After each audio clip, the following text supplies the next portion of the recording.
Welcome back. In the previous class, we introduced the concept of modular arithmetic. And previously we had stated and applied the Euclidean division algorithm to find GCD of numbers and to do general division of two integers. So in this class, we are going to see the connection between the Euclid's division lemma and modular arithmetic. Then see how we can bring in the connection and solve congruence, linear congruence equations, expressions.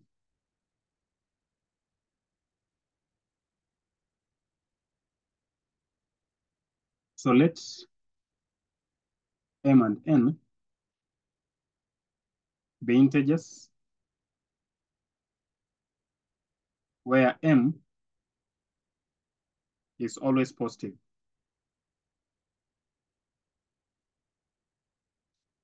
Then by Euclid's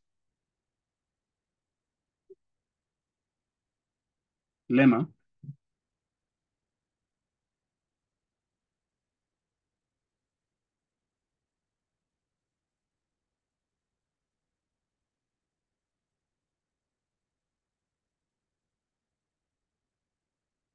we can write n equals to mq plus r, where we restrict r to be between 0 and m, and q is an integer, general called the quotient. So that is what Euclidean lemma tells us, division lemma tells us. When you have two integers, m and n, then you can have this expression or this equation.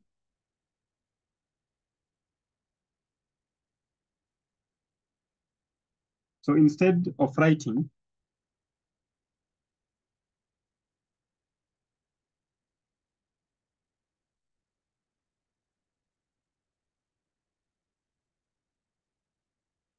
n equals to mq plus r,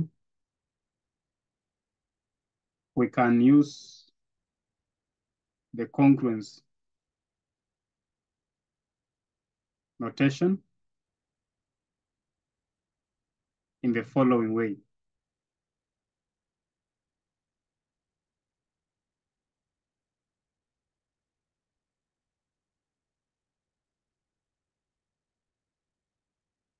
So we say that n is congruent to r modulo m if n is the same as mq plus r for some integer q.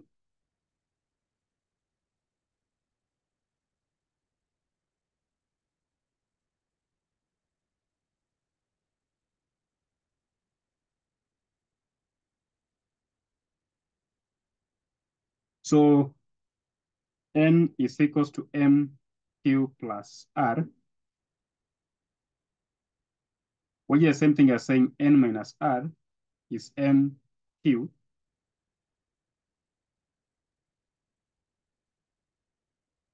So this is the same thing as saying n minus r is congruent to 0 modulo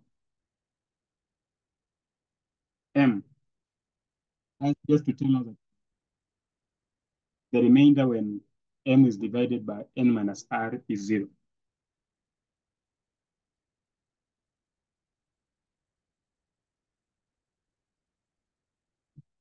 So adding r on both sides, we have n is congruent to r mod m. So just remember that if A is congruent to B mod M, then A plus C is congruent to B plus C mod M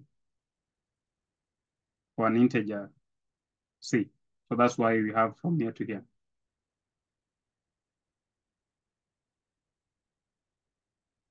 So that's the equation. N is equals to MQ plus R through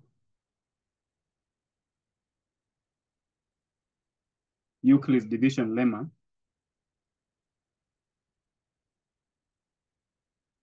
can also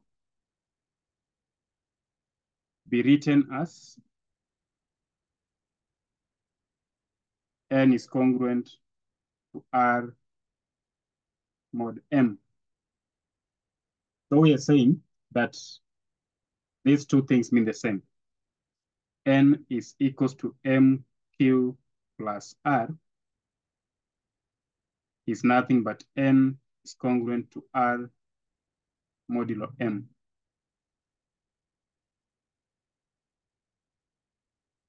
So this connection between the modular arithmetic and the Euclidean division lemma is very useful, especially when we'll be solving linear congruences.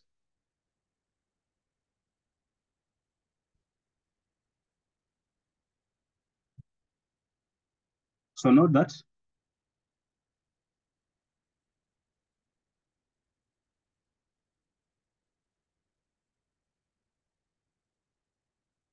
two integers A and B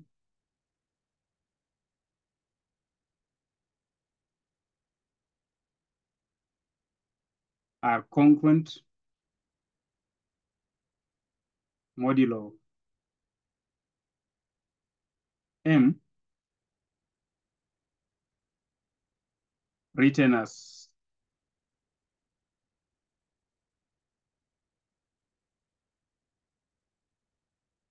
if they have or they leave the same remainder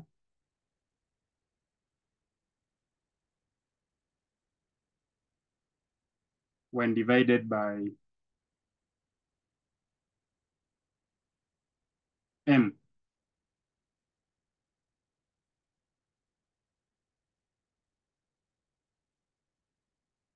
So this allows us to state a theorem here. Post proof is straightforward. If A, B, and C, A, B, C, and D are integers, and M is a positive integer,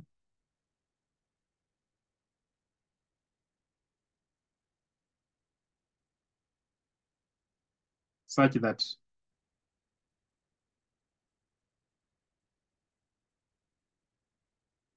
A is congruent to B mod M, and C is congruent to D modulo M, then the following result is true. 1, if I take A plus C, it will be congruent to B plus D modulo M. A minus C is congruent to B minus D modulo M.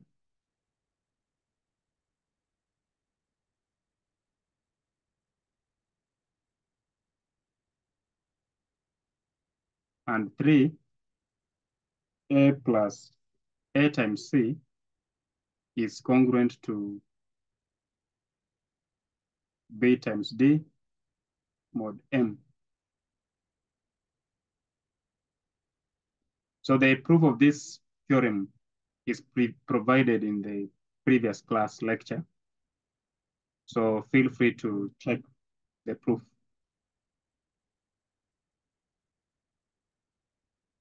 So proof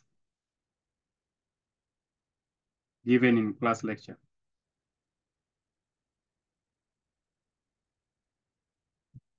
So you can check.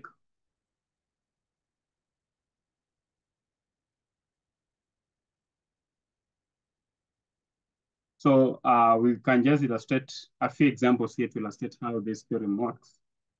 So if 17 is congruent to 4 modulo 13,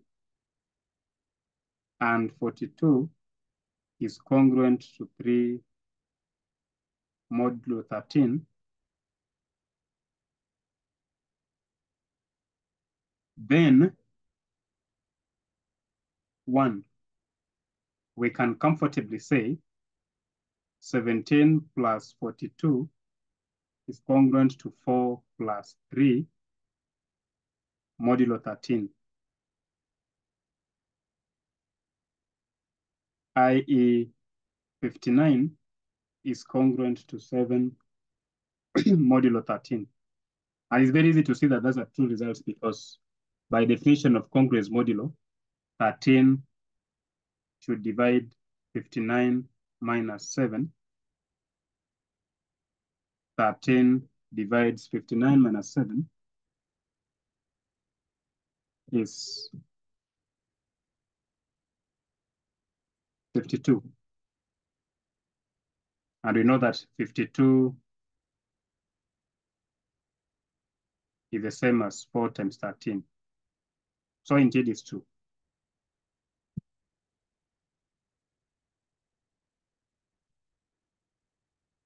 From 2, we can say 17 minus 42 is congruent to 4 minus 3 modulo 13. So i.e. minus 25 is congruent to 1 mod 13. It's easy to see that minus 25 minus 1 is minus 26, which is divisible by 13. And number 3, 17 times 42 should be congruent to 4 times 3 modulo 13, which is 714 is congruent to 12 mod 13. So there's another theorem still on congruence modulo that states that if A is congruent to B modulo M, then 1, Ronald,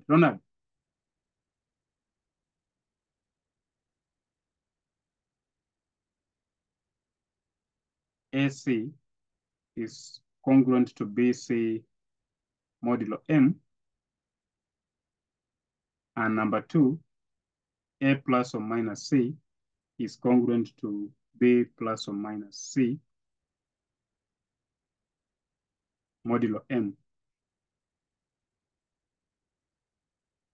for any integer C.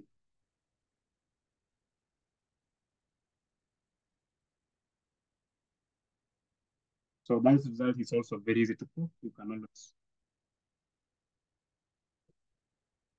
check the proof.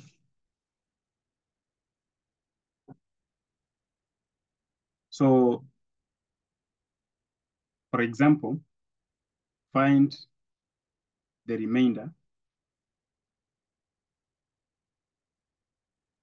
when 70004 and 778 is divided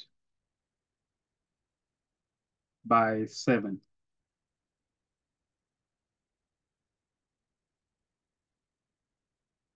So solution, please know that when I write this,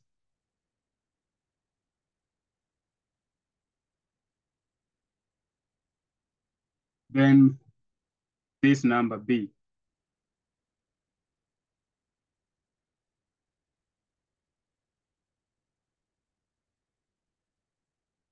and also be interpreted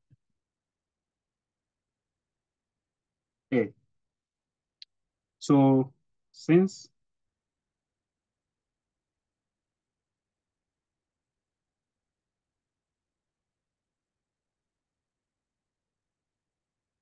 when A is divided by N, so since 70,000 is divisible by 7, Ronald,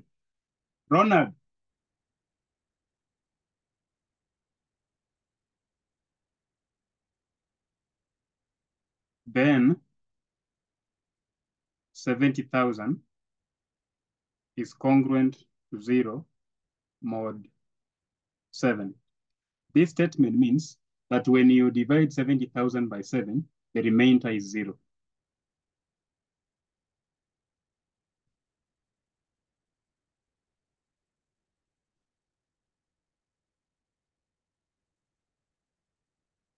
So adding 4 on both sides of the congruence, we get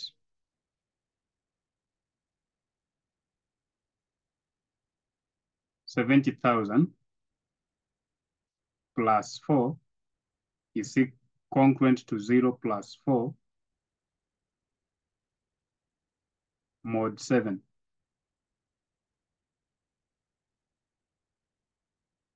i.e.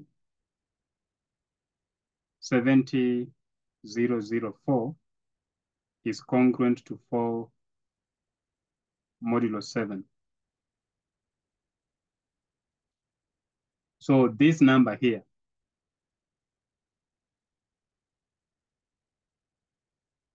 is what we call the remainder. When 70,004 is divided by 7. So therefore, the remainder when 7004 is divided by 7 is 4.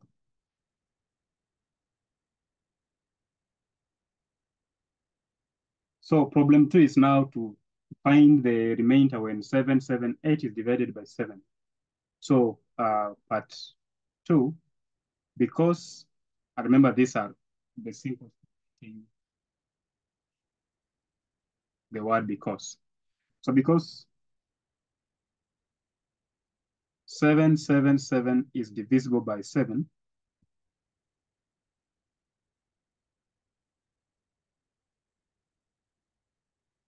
then we have 777 is congruent to 0 mod 7. To mean that when we divide 777 by 7, the remainder is 0.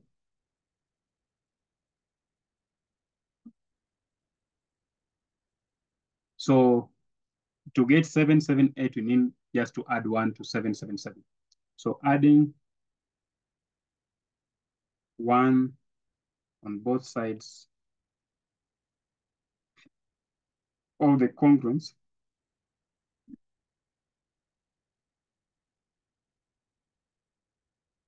we get 777 plus 1 is congruent to 0 plus 1 mod 7.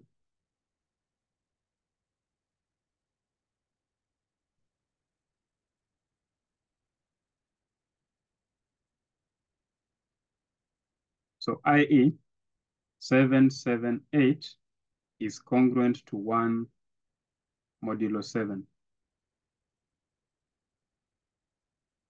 And remember, this number 1 is now what we call the remainder. So this is the remainder.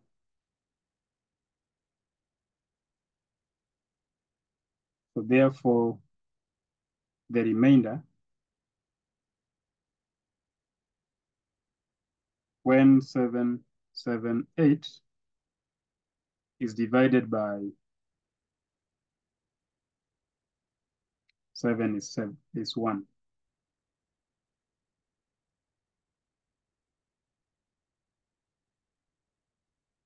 So we can swim into problems involving congruence modular and see how we can solve for the unknowns. We have enough tools to do that. You can just say solving congruence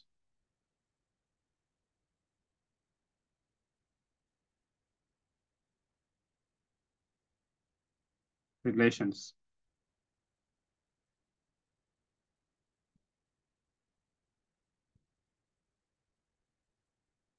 So 1, determine the value of D such that 15 is congruent to 3 mod D. Remember, mathematics is one of the easiest subjects if you respect definitions. So if you know the interpretation of what we mean by congruence modulo, then this is going to be a very easy problem to solve. So we're saying 15 is congruent to 3 mod D means D divides 15 minus 3, i.e. D divides 12, i.e. 12 is the same as KD for some integer K.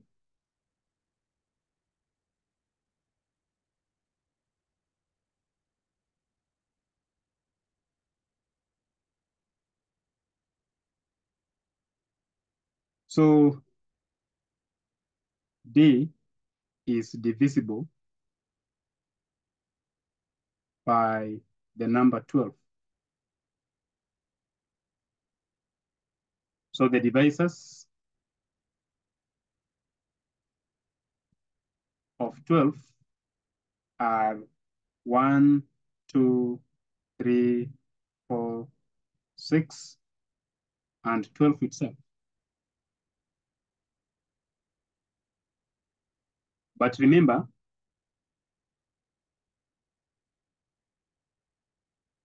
D should always larger than 3.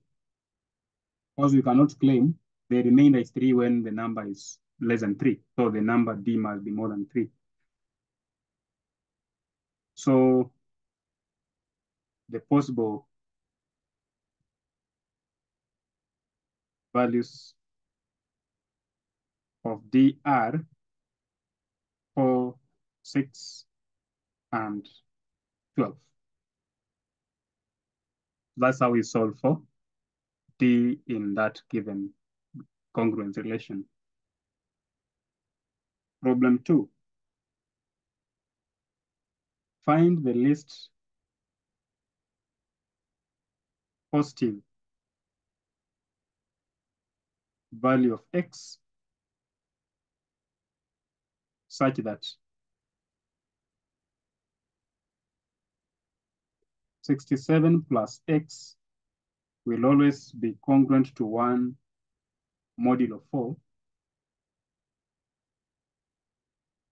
And part 2 of question 2, 98 should be always congruent to X plus 4 modulo 5.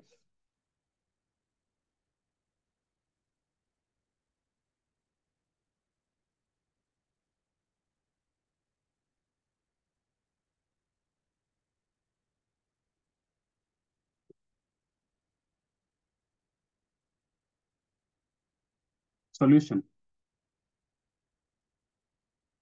By definition, so part 1, 67 plus X is congruent to 1 modulo 4 means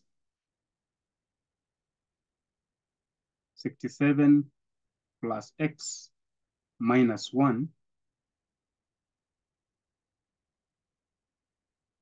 is divisible by 4, i.e. is a multiple of 4.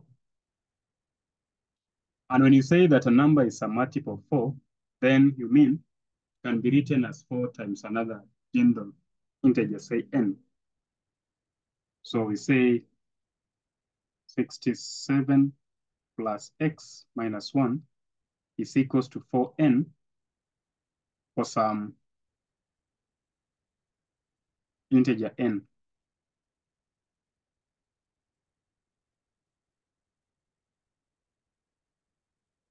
So we'll have 66 plus x, which is 4n,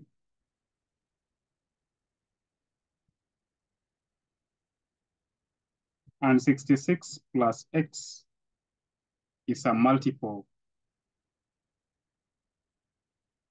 of 4. Thus, the least positive value of x is or must be 2, since 66 plus 2, which is 68, is the nearest multiple of 4,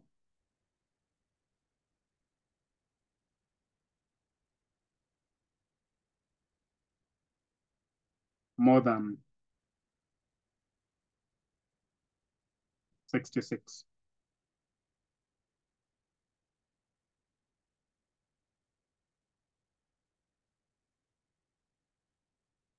Part 2. By definition, when we say 98 is congruent to x plus 4 mod 5, means 98 minus x plus 4 is a multiple or is divisible by 5,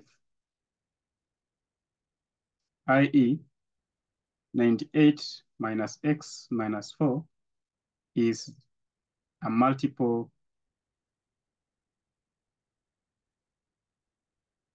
of 5. And so all multiples of 5 are of the form 5n. So I can say 98 minus x minus 4 can be written as 5n for some integer n.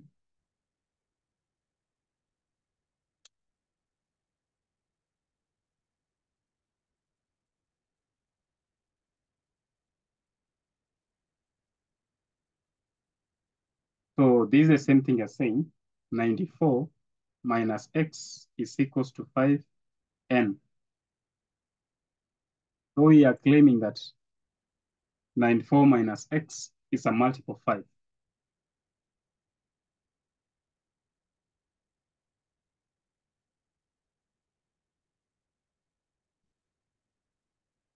From this statement. So therefore, the least positive value of x is or must be 4, because 94 minus 4 equals to 90 is the nearest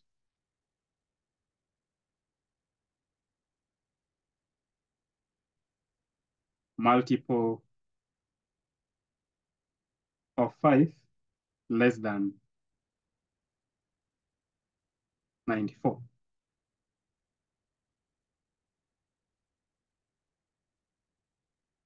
So before we do another example, let it be noted that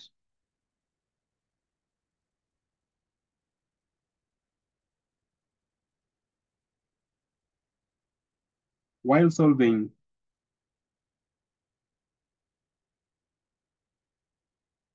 congruence questions, we get infinitely many solutions compared to the usual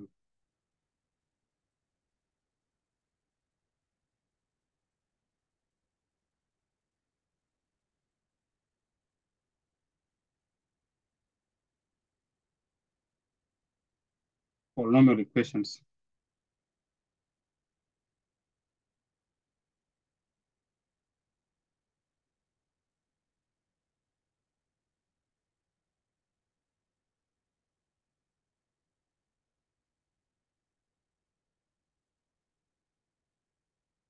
So to demonstrate this, solve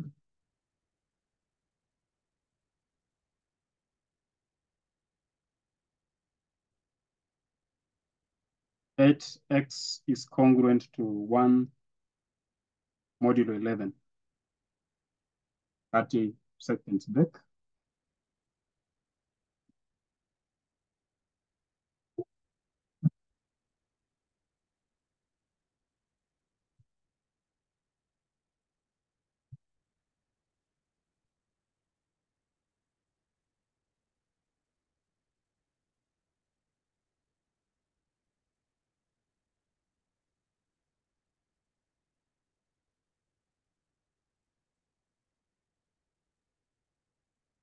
Good. So in this problem,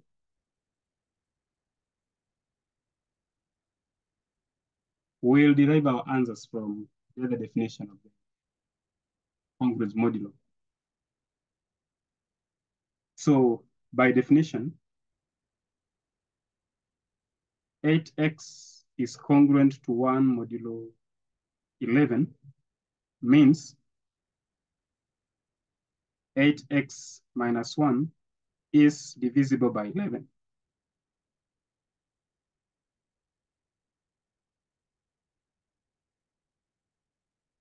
i.e., 8x minus 1 is a multiple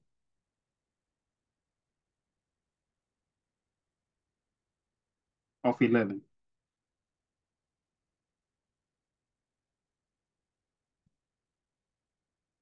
So then, if that's the case, 8x minus 1 can be written as 11k for some integer k.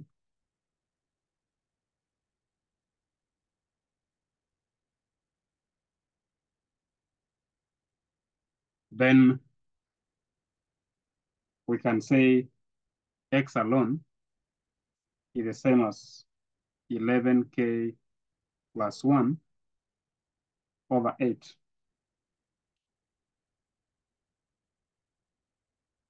So note that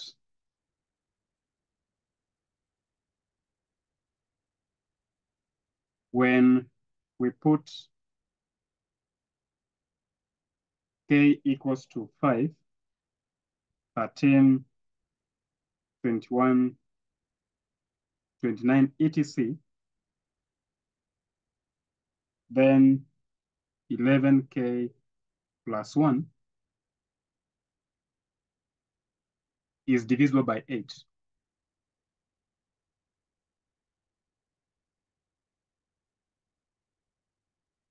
So x will be, when k is 5, 11 times 5 plus 1 over 8, we get 7. When k is 13, we get 18. And so when you put in the next value 21, you get a value of x 29 etc. So x equals to 7, 18, 29, 40 etc. are the positive values of x. But still remember, negative numbers still exist for x. Similarly, putting k for -3, -11, -19, etc., we get x to be -4, -15, -26, -37, and the pattern continues. So we have infinitely many values of x as the negative values of x. So we have both positive and negative values of x. Second last example. Compute x such that 10 power 4 is congruent to x mod 19. This is an interesting one. So note that if I say 10 squared is always congruent to 5 mod 19, because I know that 100 minus 5 is 95. 95 is divisible by 19. So squaring both sides, we get 10 squared squared is congruent to 5 squared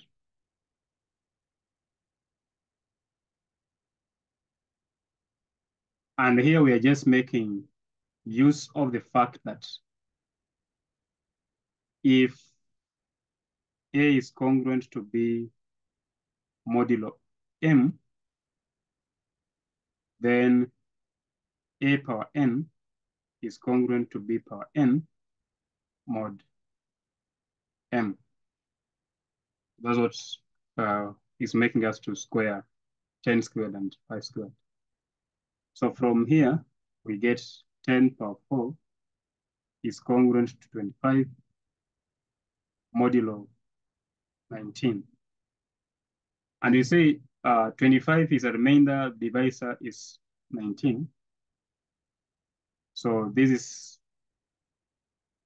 remainder.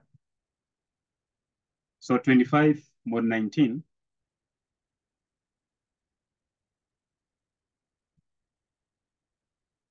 is the number 6. So this is because 25 is congruent to 6 mod 19. In simple terms, to get the number which represents 25 when you are dealing with integers mod 19, just say 25 minus 19. So therefore, the value of x for that given problem is 6. So next,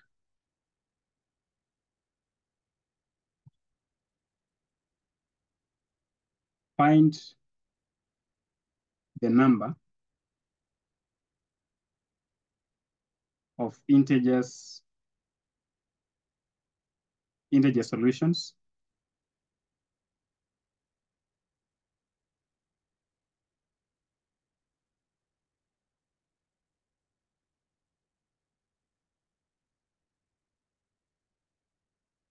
of 3x is congruent to 1 mod 15.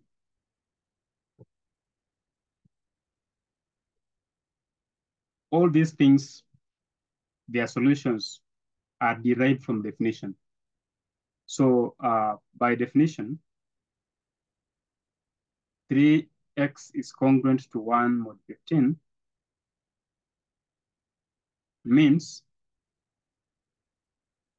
that 3x minus 1 is divisible by 15.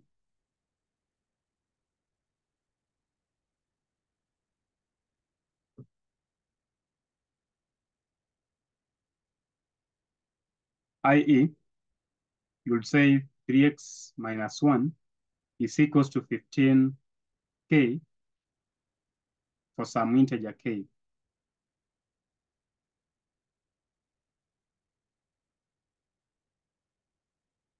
I.e., make x the subject, so we'll have 15k plus 1 equals to 3x, x equals to 15k plus 1 over 3, which is 5k plus a third. And when you say 5k, mean that all that, remember k is an integer. When you multiply by 5, this still be an integer. So whenever you add a third to an integer, you never get an integer. And remember, we are dealing with integer solutions, integer values of x. So because 5k is always an integer,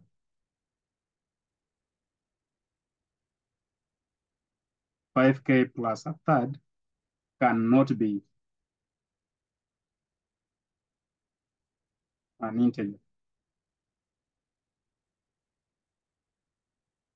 So there is no integer solution for this congruence.